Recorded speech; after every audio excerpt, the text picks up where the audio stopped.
أعوذ بكلمات الله التامات من شر ما خلق. بسم الله الرحمن الرحيم. ولا حول ولا قوة إلا بالله العلي العظيم. اللهم صل على نبي خلق من الحق وهو الحق سيدنا ونبينا ومولانا محمد صاحب الحق رباني وعلى آله وأصحابه وسلم تسليما من قاف إلى قاف.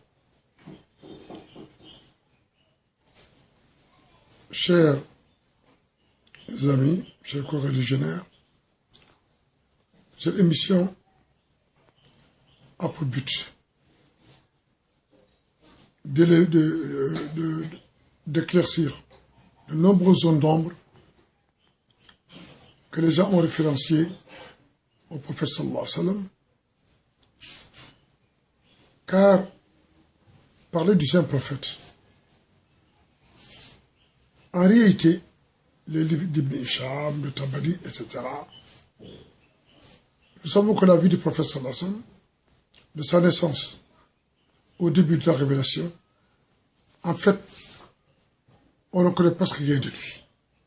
C'est un ou deux siècles après qu'on a commencé à faire des livres de Sira sur le saint prophète sallallahu alayhi wa sallam. Donc on dit même au-delà de ça. C'est là où l'on sait que, surtout si l'on consulte Tabari, les chroniques de Tabari, vraiment, il y a de ces erreurs. Certes, Tabari, il y a des zones qui sont claires, qui sont bien. Mais concernant le début de la révélation, bon nombre de choses qui ont été dites sur le prophète, vraiment, c'est pas ça. D'abord, on dit que le saint prophète, bon, jeune, il a voyagé avec son grand-père Abdul Muttalib, certes. Mais est-ce que c'est le prophète qui a raconté son aventure? Est-ce que c'est le prophète qui a dit ce qui lui est arrivé? Nul ne peut le dire. Aucun texte historique valable ne le confirme. Les gens vont, méfiez-vous, chers musulmans et musulmans. Évitez certains livres. Rappelez les traducteurs, les commentateurs du Saint-Coran, les panégyristes, à revenir sur le chemin droit. Pas tous. Parce que beaucoup d'entre eux laissent libre cours à leur imagination. Moi, j'ai entendu ces gynécologues, j'ai entendu même quelqu'un qui dit que le saint prophète, lorsque il a voulu épouser Sayyidata Khadija, il était pauvre. Ensuite, lorsque son père Abu Talib est parti voir, Abu Talib est le frère au père du prophète sallallahu alayhi wa sallam. Ils ont le même père, la même maman. Et Abu Talib est venu, il a trouvé le père de Khadija, qui était ivre. Alors, dans son ivresse, Khadija l'a enivré, et il a accordé le mariage du prophète et de Sayyida Khadija dans l'ivresse. Hein? Mais ce sont les juifs de Khaybar. Ce sont les juifs, les grands ennemis de l'islam. Et même les chrétiens, certains chrétiens, et puis encore, surtout les Bani Omeyyades, les Omeyyades, qui ont essayé de salir le prophète comme ça. Cette histoire est totale et dénuée de tout format. Voilà la véritable histoire. Le prophète était aisé financièrement. Prenez un livre qu'on appelle Mouahib la Dunya, c'est plus de 7 tomes. Sidi Hadj Malik, le grand saint de l'islam, a rectifié le tir, a corrigé ses erreurs. Moustapha Gaïch, un islamologue de grand talent au Sénégal, a écrit même un livre à ce propos. Mais qu'est-ce qui se passe? Le prophète faisait le commerce entre le Yémen, la Syrie, l'Irak, probablement, et Médine et la Mecque. À ce moment-là, le prophète était berger.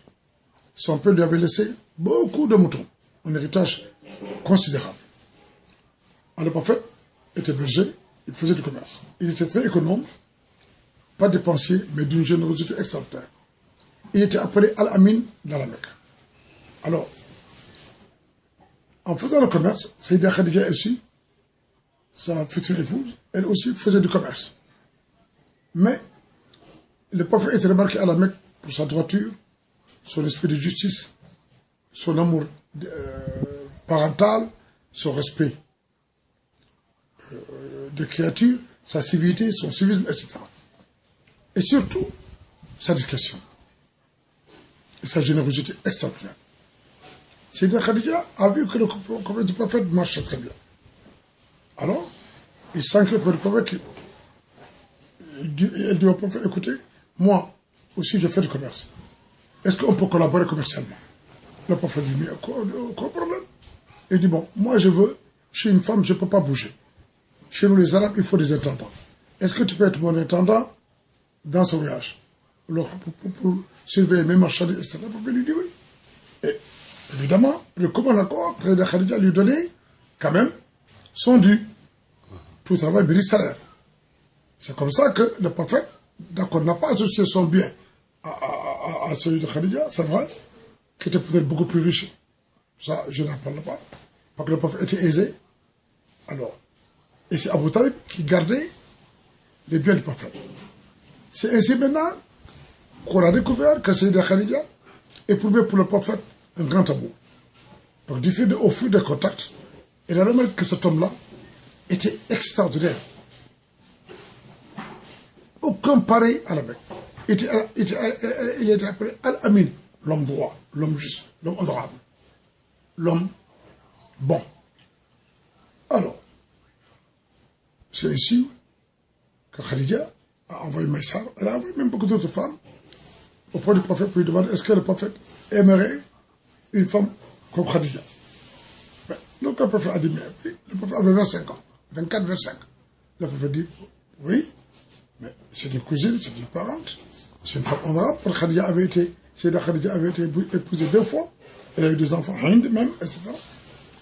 Et alors, il ne confond pas avec Hind, femme d'Abu Sufyan, je parle de Hind, Khadija a eu des enfants, d'autres enfants, que le prophète a chéri lorsqu'il a épousé Khadija.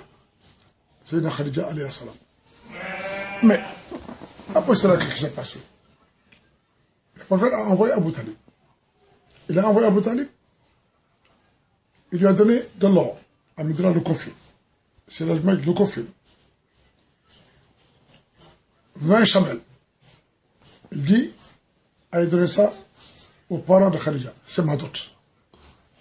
Mais ce n'est pas Khadija qui a donné au prophète de l'argent pour lui dire, donne-moi la dot.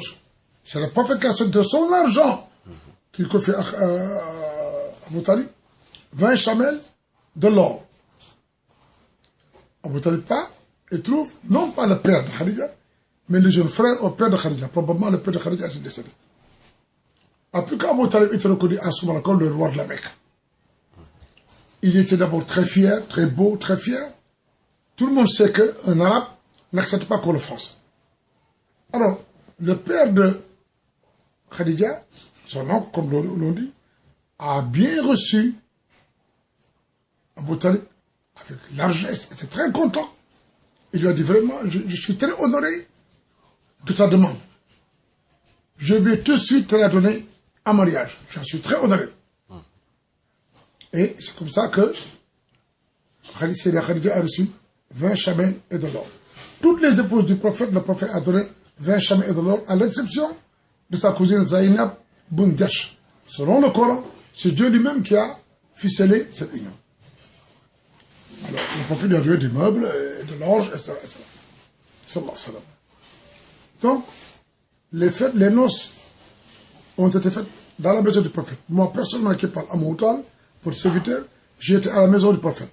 Mais malheureusement, les Wahhabites, eux, tout ce qui concerne la famille Hachemite, les Bani Hachim, la famille du prophète, etc., puisqu'ils ont renversé la famille Hachemite de la Mecque, là-bas, ils ont renversé le prince Abdullah. Tout ce qui compte, même les hadiths qui se réfèrent à Sayyida Khadija et à sa famille, et aux enfants du prophète, et Sayyidina Ali, il n'en faut même pas référence. La maison aujourd'hui où est né le prophète, où il y a eu les premières noces, je m'excuse, cette maison aujourd'hui est transformée en bibliothèque, j'étais là-bas. Ils l'ont minimisé. pour dire oui, que le mauloud est haram et tout ça. Tout ça sont des inepties sans rien du tout. Ce que je peux dire, le prophète, après, c'est Khadija a demandé au prophète de venir la rejoindre dans la grande maison, parce qu'elle a une très grande maison, et elle voudrait que le prophète la rejoigne. C'est après. Mais on dit même que le prophète a tué beaucoup de chamelles lors des noces. Alors, qu'on ne raconte pas cela. Deuxièmement, donc c'est clair, la pauvreté du prophète, quand elle est là, les occidentaux l'ont dit, c'est faux, les Bani Omeya. L'affaire du vin là, oui, le père de Khadija était ivre.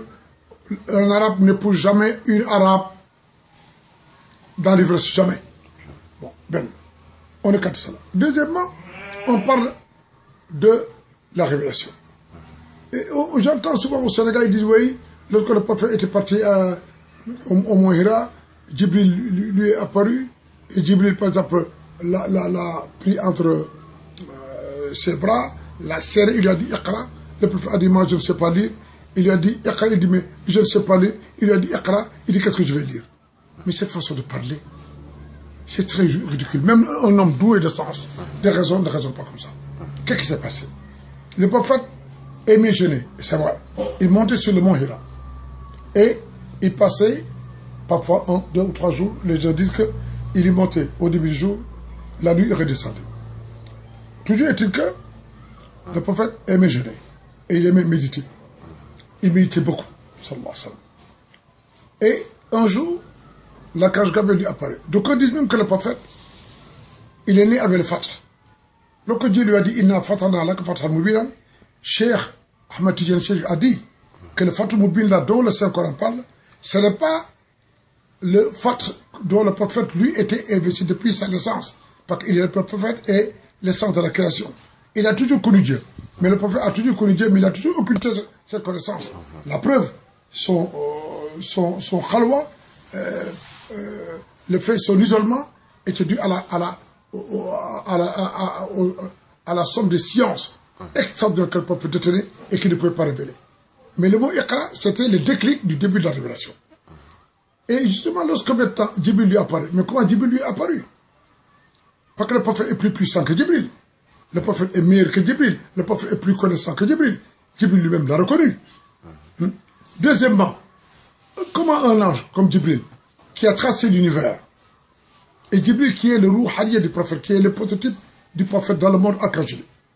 Parce que le prophète dit, ô Djabir, ne sais-tu pas que c'est du rouh de l'esprit de ton prophète qui est devant toi que Dieu a tout créé. Et c'est vrai.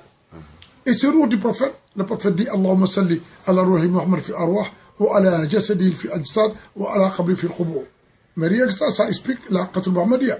D'abord l'esprit, le rouh du prophète Mohammed, qui est à l'origine, n'est pas des cieux et de la terre, des constellations, des galaxies, des existants, sous tout, du Mouk et du Malkout. Ça c'est vrai. Ensuite, même avant la parution du rouh de l'esprit du Mohammed, le prophète existait en tant que secret divin. Pas typifié par ce qu'on appelle Douratul Bayda'a, le joyau sacramental, le joyau pur. Ici, ce joyau Douratul Bayda'a, ce joyau est à l'origine même de la création, est à l'origine même de l'apparition de l'esprit mohammedien, duquel ont été créés les cieux, la terre, leur contenance, et tout ce qui existe, et jusqu'à présent, Al-Fatih Ma'oulair. Donc on pourrait dire, pour cela, que le prophète Mohammed sallallahu alayhi wa sallam, c'est vrai, les anges ont été créés à part de la lumière mohammedienne. Alors, Djibril maintenant, les gens disent, certains soufis disent que lorsque Djibril est apparu au prophète, le prophète savait mieux que Djibril ce qu'il apportait. Djibril est un ange. Mais Djibril est le dévoilement du prophète. C'est l'autre face cachée du prophète sallallahu alayhi wa sallam. Et lorsque Djibril est apparu, maintenant Djibril dit au prophète Iqra. Il ne l'a pas entrelacé, non. C'est dans cette situation, le prophète avec son double, le prophète avait la réalité archangélique. Le prophète était dans deux états, l'état de Qabd et de Basr. Le Qabd, c'est quoi? C'est l'état de la contraction. Et l'état de Qabd, l'état donc du dévoilement de... c'est là où il y a même les deux versets, Naziran ou Bashira. Tous les 5 Corans évoluent comme ça. Bashir ou Nazir.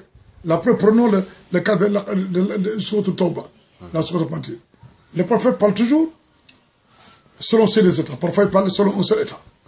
Alors, lorsque Djibril lui est apparu, la vision du prophète en Djibril, ce n'est pas un mental qui est là, qui va Djibril Allah. C'est autre chose. Même quand le Fatr Akbar, la grande illumination, on sait obtenir la grande illumination, il ne voit pas l'ange là. Il voit en lui toutes les réalités existentielles. À fortiori le prophète, qui est le ciel et la terre, qui est la somme des cieux et de la terre, des lumières, des donations, etc. Donc le prophète a vu Gabriel en lui. Et en ce moment, le prophète est entré, non pas en transe. Parce que ceux qui entrent en transe, ce sont ceux qui sont possédés par le diable. Le prophète a dit, le diable ne pourra jamais m'étrer. Celui qui m'a vu a vu ma réalité. La réalité du prophète est globale et multiforme. Le prophète est le Mulk et le Barakut. Lorsqu'il a vu ça, le prophète est entré dans la période du Qabd, Iqra. Et un grand soufi dit, le prophète a dit, que vais-je lire? Ne suis-je pas l'océan des lettres, du secret? Il ne me compte pas de lire. N'est-ce pas d'autre bête que Dieu? Il ne me compte pas de lire. Il est entré ensuite dans l'état de la dilatation. Dans cet état de la dilatation, en fait, c'est là l'état donc de l'émerveillement, etc. Et c'est comme ça que le prophète, paraît-il, est descendu chez lui. Et quand il est venu, l'état du Qabd dans lequel il se trouvait, n'est-ce pas? Il a dû dire à son épouse, écoutez, Zamilouni, donne-moi mon manteau et couvre-moi de mon manteau. Parce que j'ai froid. Mais le prophète n'a pas couru vers Khadija pour dire, oh j'ai peur. Khadija ne connaît pas les anges. Un prophète, quand même, il n'est pas au-dessus des créatures. En fausserie de sa femme. Ça aurait pu être.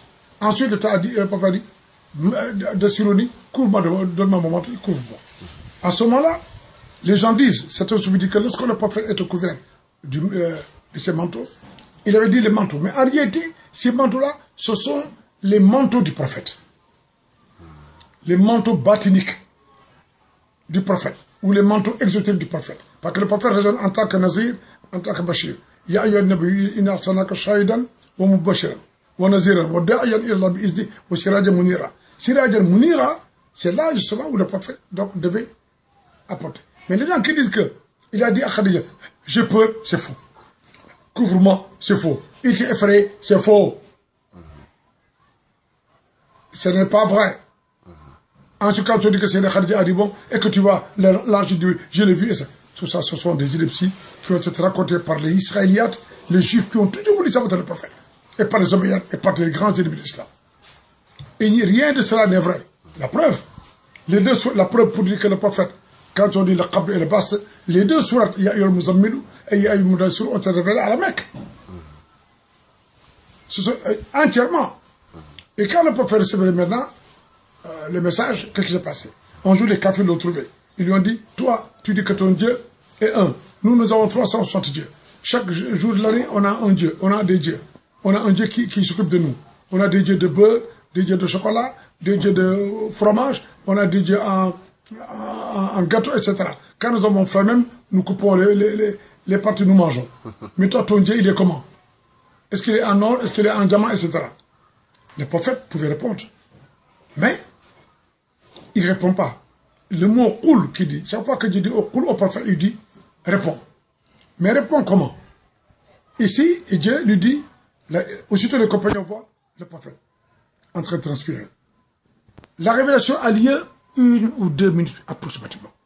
Et le prophète transpire, et soudain, tu sais, quand la révélation, après la révélation, le prophète il est plus beau, il est d'un rouge, d'une blancheur rougeâtre.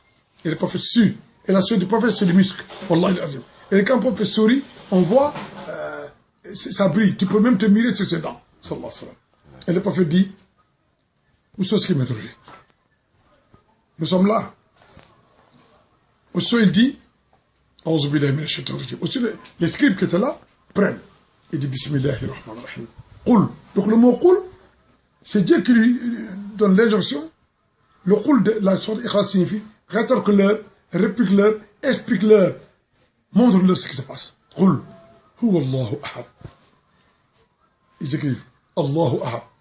Ils écrivent Lam yalid wa lam yulad. Ils écrivent wa lam yakun lahu Kuf'an ahad. Ils écrivent. Le prophète répétait 3 fois. Il dit, écrivez, vous avez écrit, il dit, bon.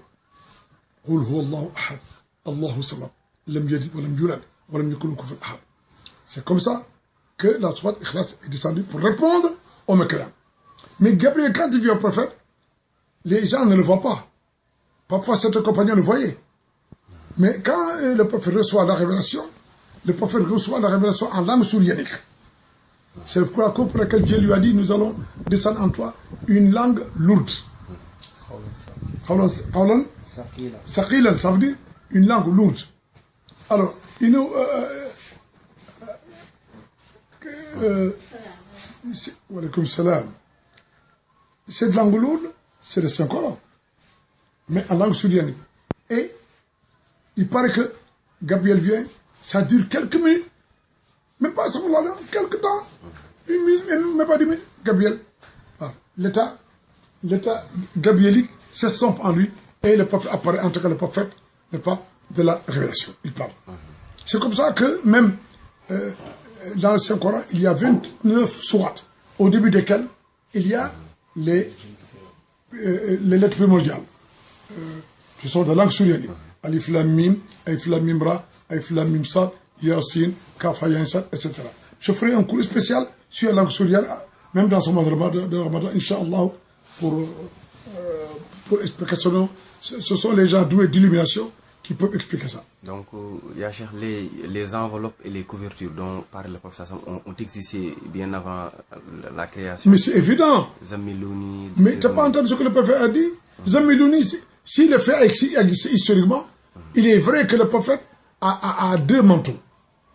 C'est le manteau, n'est pas, de la transmission, n'est pas, de la réalisation spirituelle, des maqamat au niveau du Bachir, la Bachiria.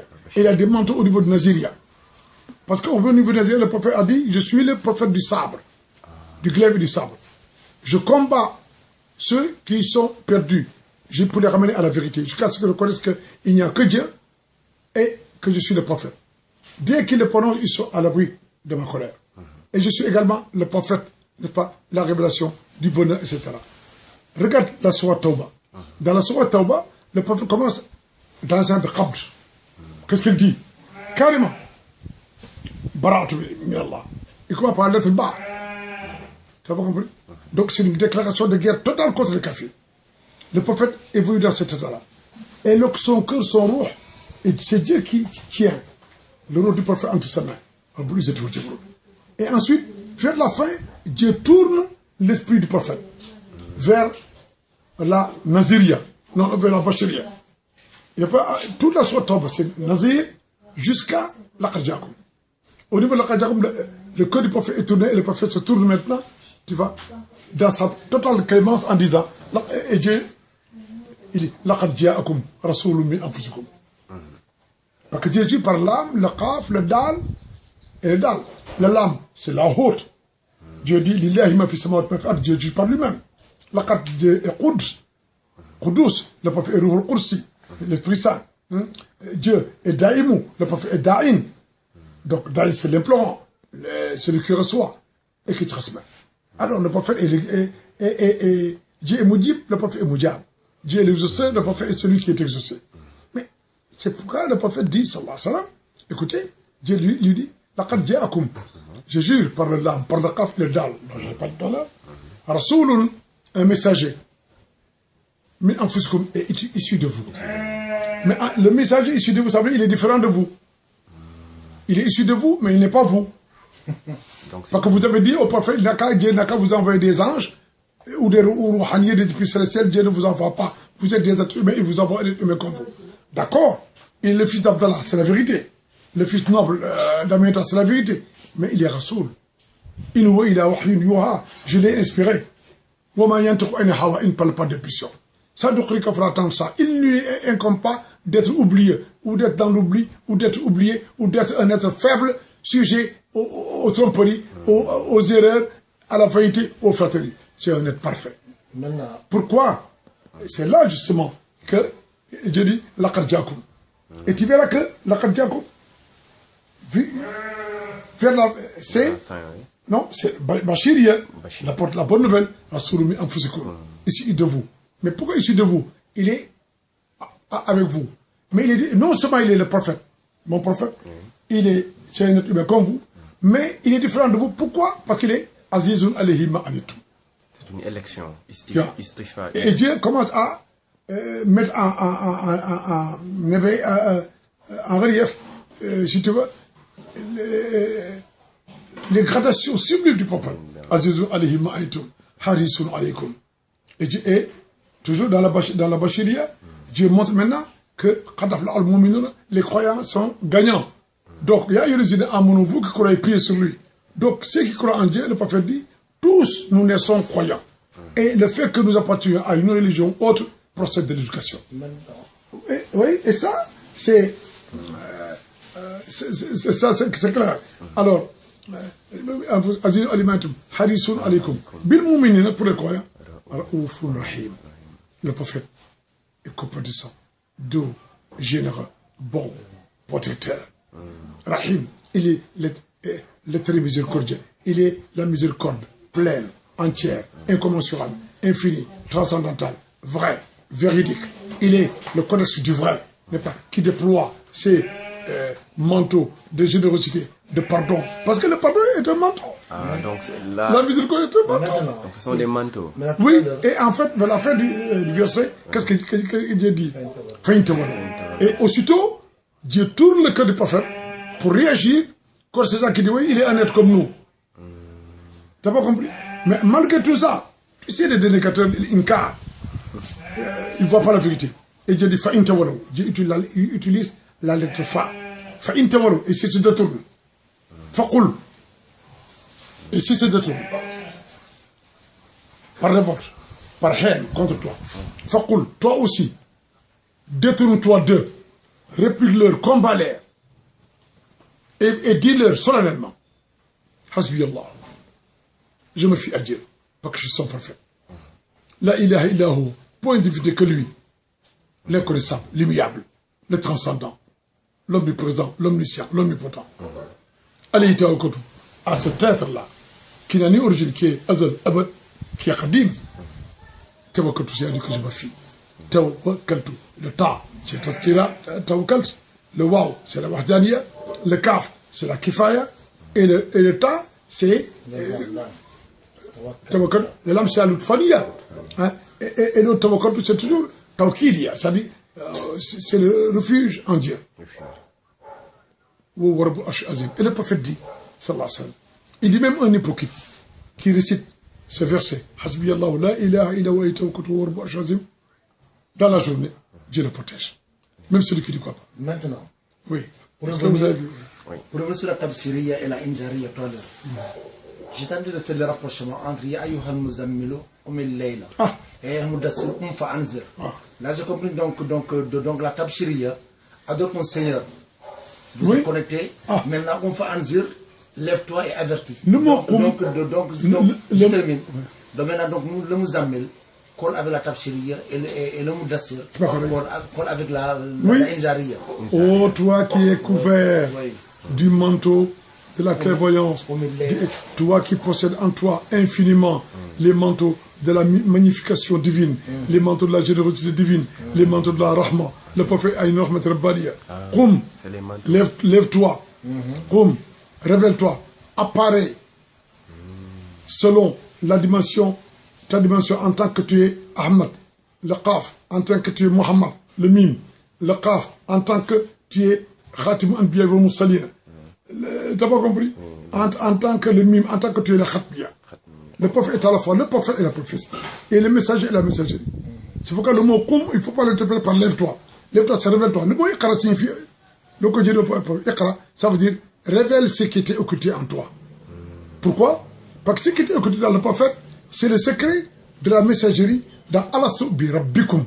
Bi Rabbikum. Ne suis pas votre Seigneur. Prophète, dis-le que je suis le Seigneur.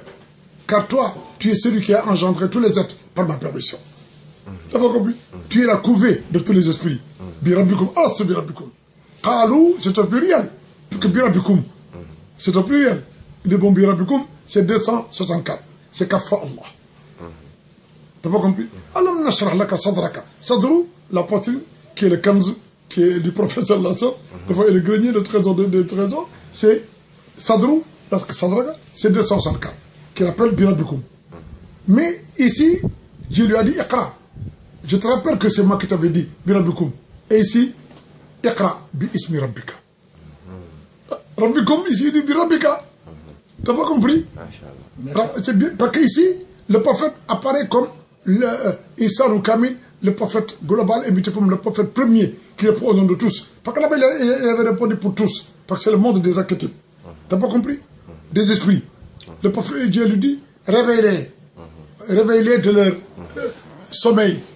Et c'est là où l'esprit, la Qatil Mohammedia, cherche la matière chérif, ou qu'on appelle le secret de la secte mohammedienne. Hein? C'est là où les esprits furent éveillés. Et ils sortirent maintenant de leur long sommeil. Hein? Et là, il y a eu ce qu'on appelle les étaient fascinés, les ont. Le bala du prophète. Regarde le bala du prophète. Hein? Le bala le bas, c'est Bismillahir Rahman Rahim. Et Dieu dit, Rahmati Sabakar Ghadabi. Et le prophète dit, toute chose accomplie, ou toute parole prononcée sans l'intervention d'Allah Basmala est caduque. Le lame, c'est la ilaha illa Muhammad Rasulullah.